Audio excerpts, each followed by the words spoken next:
But on the back of the page, it says you cannot take this ballot to a drop box.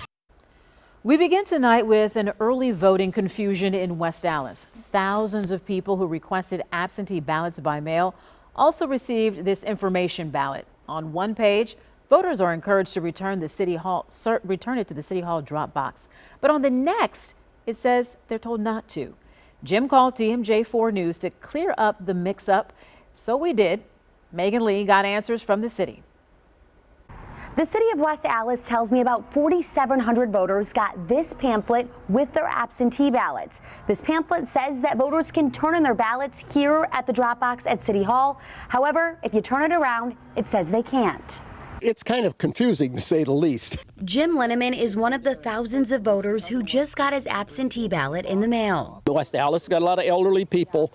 Do you read everything nowadays? No, it's so much of it. That's why Jim called the TMJ4 newsroom this afternoon, looking for answers in all of this. We watch you a lot, for one thing, and because I do believe WTMJ4 does a good job and an honest job of reporting the news. It's important to get correct information to make decisions. Brady Coulthard also plans to cast an absentee ballot. Do you think it's confusing?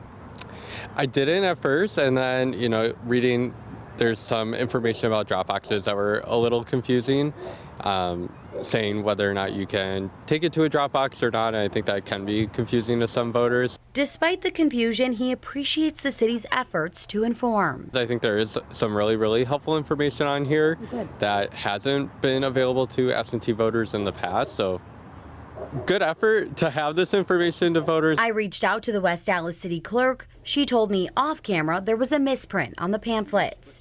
After my phone call, the City of West Allis posted this message on Facebook, clarifying that absentee voters can use the City Hall drop box until 8 p.m. on Election Day.